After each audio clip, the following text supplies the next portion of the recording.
وارحمنا بالقرآن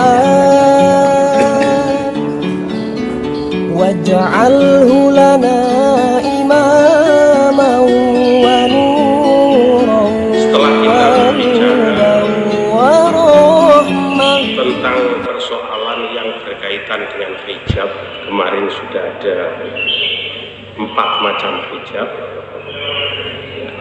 yaitu hijab yang disebabkan oleh harta benda, kedua adalah hijab yang disebabkan oleh pangkat atau jabatan, yang ketiga adalah hijab yang disebabkan oleh taklid buta, yang keempat adalah hijab yang disebabkan oleh maksiat. Masing-masing punya cara bagaimana cara menyibak takbir tersebut. Kalau hijab yang terbuat atau yang berasal dari harta benda, tentu kita harus bisa bagaimana menjadikan harta benda itu sesuatu yang kita kuasai, bukan sesuatu yang menguasai kita. Tentunya bagaimana? Tentu hal tersebut kemarin sudah saya sampaikan, bahwa bihurujihi an mulkihi, ya. Jadi dengan cara kita itu mengeluarkannya dari rasa kepemilikan kita. Kalau orang-orang dulu ada gitu ya, ada tapi tidak dimiliki secara totalitas. Yang kedua adalah hijab yang berkaitan dengan apa? Pangkat, dengan cara tawadhu dan memilih hidup secara humul. Yang ketiga adalah hijab, yang hijab itu tidak lain adalah karena taklid buta. Jadi di sini yang dimaksud adalah kita ini di dalam beragama itu tidak hanya sekedar mengikuti karena KTP kita sudah memiliki nama Islam, itu tidak seperti itu. Tapi harus sampai kita itu bisa menghayati, bisa menjadikan syahadat kita la ilaha illallah Muhammadur Rasulullah itu menjadi satu keyakinan yang tidak lagi bisa digoyahkan. Nah, caranya bagaimana? Yaitu dengan menghilangkan atau dengan cara mengeliminir setiap apa saja yang selain Allah itu kita jadikan sebagai sesuatu yang diabdi, ya. Nah, tentu ini bukan persoalan mudah, ini persoalan sulit, karena mengeliminir masifah Allah, kita hanya menjadikan Allah sebagai al-ma'bud, zat yang diabdi, itu tidak mudah. Tidak mudah. Karena mengabdi itu maknanya adalah melakukan sebuah pekerjaan, melakukan sebuah perintah, ya, dengan tanpa menginginkan apa-apa, itu mengabdi. Kalau orang melakukan perintah, ya kan, nama itunya adalah mendapatkan upah, itu namanya pekerja. Kalau mengabdi itu tanpa mengharapkan upah, itu pengertian ma'bud, pengertian mengabdi, ya. Jadi seperti itu, ini tidak mudah. Bagaimana kita ini ketika melakukan kebaikan itu semata-mata memang lillahi ta'ala. Nah, kalau semakin tinggi kualitas pengabdian seseorang, maka semakin tinggi pula dan semakin besar pula apa? Reward. Nah, ini sekali lagi tidak boleh mengabdi, tidak boleh minta, tapi nanti akan mendapatkan rahmat dari Allah Subhanahu wa ta'ala. Jadi soal misalnya saja nanti balasannya itu mesti, karena Allah itu zat yang maha pemurah, kalau kita mengabdi mesti itu. Jadi kita pun, maka di sini harus ada sifat ar-roja, berharap pada Allah, tapi harapan ini jangan kemudian dijadikan sebagai senjata, seolah-olah Allah hukumnya wajib memberikan pahala pada kita karena kita sudah mengabdi kepada Allah. Tidak seperti itu. Jadi di sini pengabdian kita itu hanya kepada Allah Subhanahu wa ta'ala. Termasuk juga yang harus kita eliminir, yang paling sulit ini adalah kita mengabdi kepada hawa nafsu kita. Ini keinginan kita. Jadi apapun itu ya harus dihilangkan. Karena di sini ya, ketika seseorang sudah mengabdi hanya kepada Allah, maka disinilah ikhlas itu muncul. Ya. Nah, tentu ikhlas ini ada tingkatannya. Ada ikhlas li ajlis sawab, ada ikhlasul amal. Itu kalau di dalam Minhajul Abidin, Imam Al-Ghazali membagi dua. Tapi kalau di kitab Syarah Hikam Ibnu Ajibah itu membagi 3 tingkatan. Tapi kalau Hujatul Islam Al-Ghazali ini, Imam Al-Ghazali ini membagi 2. Ikhlas li ajlis sawab. Jadi ikhlas tapi masih mengharapkan pahala dari Allah karena dia tahu bahwa Allah itu maha pemurah. Itu ikhlas. Ya. Apakah pahala itu kemurahan Allah yang ada di dunia ini dan kemurahan Allah yang ada di akhirat, atau seperti apa? Pokoknya mengharap sesuatu kemurahan, rahmat dan fadl Allah. Itu ikhlas namanya. Tapi ikhlas li ajlis sawab. Yang kedua adalah ikhlasul amal. Ini bukan nama orang. Tapi ikhlasul amal ini biasanya ketika kita berbuat itu memang tidak ada tujuannya kecuali hanya ingin keparah, ingin diridhoi oleh Allah Subhanahu wa ta'ala. Itu. Ini dan nanti keikhlasan inilah yang akan menentukan kualitas sebuah amal. Kualitas sebuah amal. Jadi kualitasnya, kuantitasnya kita bisa ngitung, tapi kualitasnya itu adalah ikhlas ini, karena ikhlas itu adalah ruhul amal. Kemudian yang keempat adalah maksiat. Maksiat ini tentu cara menyibaknya sebagai tabir bisa menjadi potensi menjadi tabir atau sesuatu yang menghalangi seseorang dari Allah, maka dengan cara bertobat. Nah, ini. Maka taubat ini menjadi maqamat pertama di dalam perjalanan suluk kepada Allah. Jadi taubat ini harus ya, taubat. At-taubah itu maknanya kembali, ar-ruju, kembali kemana? Dari kemaksiatan menuju ketaatan. Karena pada hakikatnya manusia itu baik. Kita semua ini anak cucu dari ahli surga. Nabi Adam itu kan ahli surga. Ya, maka kita ini mulia. Maka hakikat manusia itu di dalam Islam itu baik. Maka ketika dia melakukan kejahatan atau kedzaliman, maka dia disuruh kembali. Kembali kemana? Kembali menjadi baik. Itu.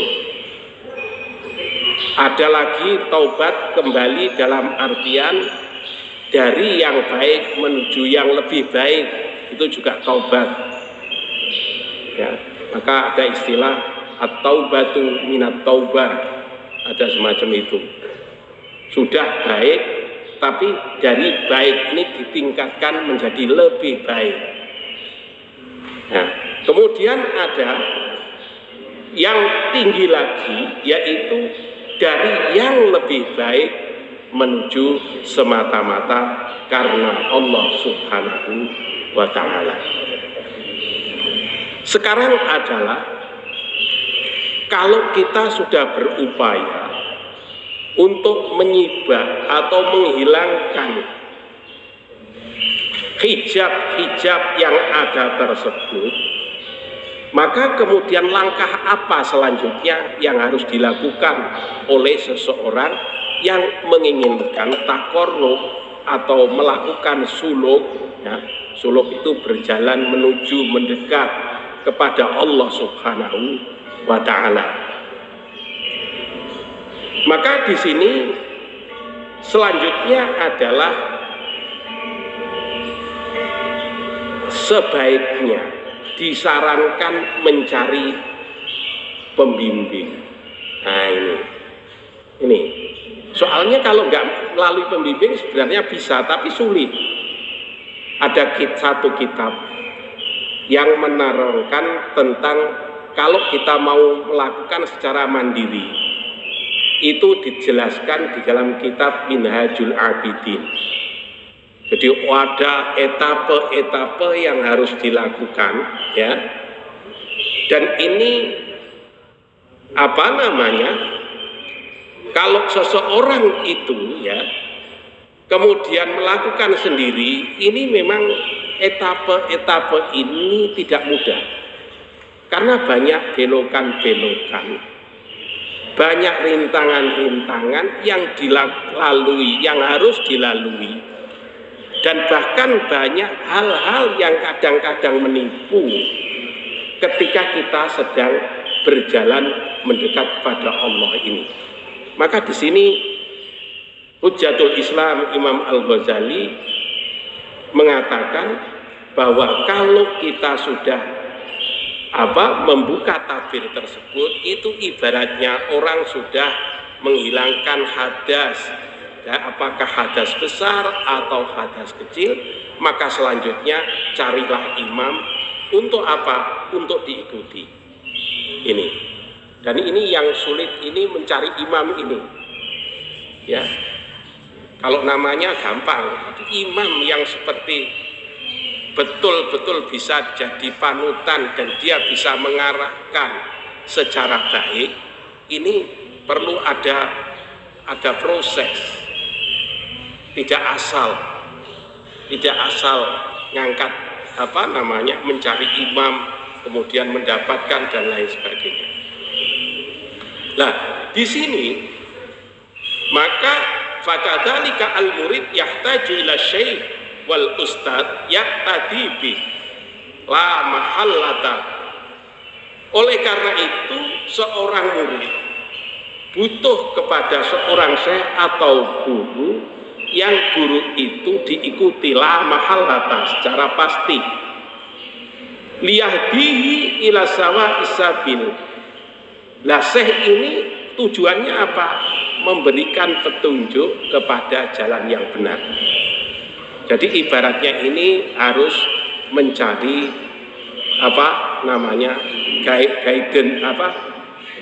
tour guide. Karena perjalanan ini susah. Nah, ya, susah. Karena di sini dijelaskan karena jalan fa inna sabiladdin itu. Persoalannya karena mendalami, masuk, menghayati agama ini seperti mendalami atau masuk orang selulup di dalam lautan yang sangat dalam.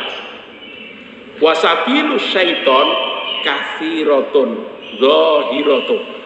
Sedangkan trik-trik setan itu tidak pernah Kalau kita menjadi orang baik itu tidak pernah suka. Maka trik-trik mereka itu sebenarnya adalah sabilus syaiton, itu banyak sekali dan itu zahiratun, jelas.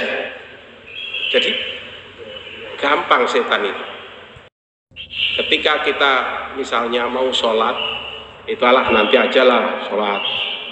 Begitu kita menang, kemudian kita sudah wudhu, ya, kemudian mau sholat, nanti digoda wudhumu ngono sah, mulai begitu. Begitu kita mantap sah-sahtan orang ngono, fakwis menutupi syarat rukun, nanti kemudian kita masuk ke dalam sholat, itu juga setan nggak terima, masih mengikuti terus. Dan setan itu menggoda kita itu qoblal amal, indal amal, dan ba'dal amal. Ini. Jadi ini, sebelum kita melakukan, ya, saat kita melakukan, dan setelah melakukan itu godaan terus, diincar terus. Karena mereka ini adalah inna syaiton kana lakum aduwwa mubina. Sesungguhnya setan bagi kalian itu adalah musuh yang jelas. Nah, jangan musuh itu ya tidak menginginkan yang dibusui itu menang, lawannya itu menang. Maka dibidik dari segala arah. Nah, disinilah perlunya kita kehati-hatian, perlunya ilmu, perlunya share yang kemudian bisa menunjukkan arah. Ini caranya begini. Ibarat pemain jurus itu kalau menghadapi istilahnya pukulan yang semacam ini, maka cara menangkisnya seperti ini dan lain sebagainya. Maka seorang syekh atau seorang ustadz yang menjadi pembimbing ini harus pernah atau orang yang sudah pengalaman, yaitu melalui jalur suluk gitu. Ya, itu. Nah, di sini ini paling sulit karena kalau ketemu guru lebih mudah, tapi kalau mencari sendiri itu luar biasa.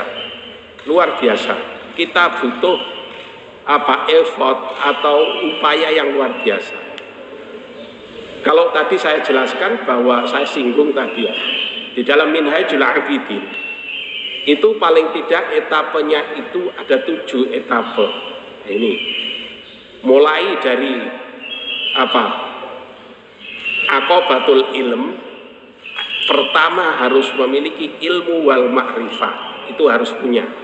Nanti akhirnya itu sampai terakhir itu tidak lain adalah aqobatul hamd wa syukur. Jadi orang itu hidupnya hanya nanti di akhir itu